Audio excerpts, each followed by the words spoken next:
Yeah, Bobbie. This is for the back row. Back row, can you hear me up there? Woo! Okay, teacher voice for the win. I'd like to acknowledge first that today we stand on California land.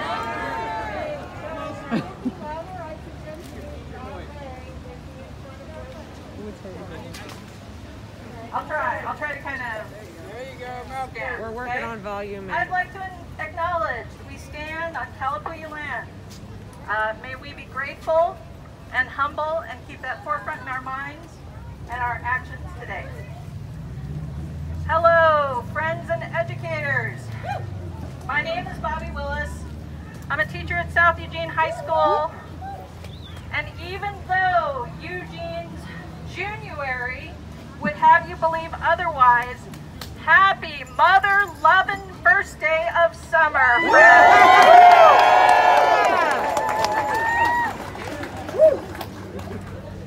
It says something that you all would spend this day here. It says what I know in my heart is true about the most skilled educators out there. Yeah. That the heart of teaching resides in the openness to keep learning. And to learn, we must first be still. Just as we're doing now, just as we try to do every day, pricking our ears to the news, scanning the updates in our social media feeds, we must quiet and humble ourselves a little so that we're open to the lessons all around us. We must observe, listen, and absorb. Then, as educators, we so know this. We must take some time to think, really think on the learning, what it means and what we do with it that is new and innovative, and what we undo with it that is archaic and oppressive.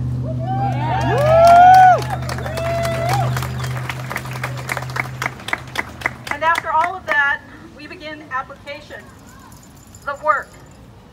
Each of us has seen our students, from the most earnest to the most at risk, transformed, evolved, moved forward as they muscle their way through this process.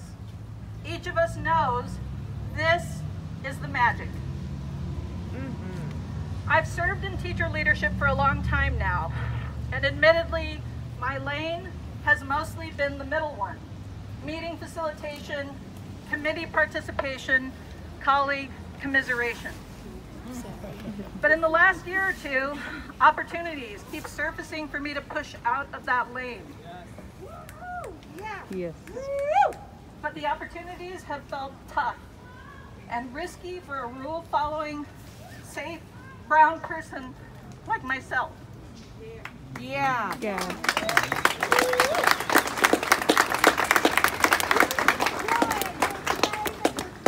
Standing with young student journalists of color as they speak their truth.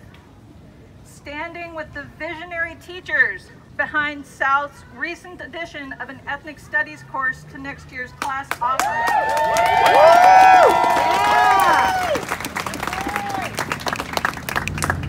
And really finally knowing to ask the community to support us through the challenges of making that happen. So thank you. Thank all of you. Yeah. And just day to day, 3 opportunities this week alone, working up the courage to say to someone, your actions did not match your intent. I've only addressed one of those 3 situations, and the 2 remaining weigh heavily on me. I think all of the organizers, Helen Haberman just said it herself, I deeply appreciate your time and attention. And I'd like to close with 2 items. First, this poem, Don't Hesitate, by Mary Oliver. If you suddenly and unexpectedly feel joy, don't hesitate. Give into it. There are plenty of lives and whole towns destroyed or about to be. We are not wise and not very often kind, and much can never be redeemed. Still, life has some possibility left. Perhaps This is its way of fighting back. That sometimes something happened better than all the riches or power in the world. It could be anything, but very likely you notice it in the instant when love begins. Anyway, that's often the case. Anyway, whatever it is, don't be afraid of its plenty. Joy is not made to be a crumb. Really grok that, friends. Joy is not a crumb. It's not meant just for the privileged, the mainstream, the rich, the entitled. It is for all of us. We are in the instant when love begins, right here, right now.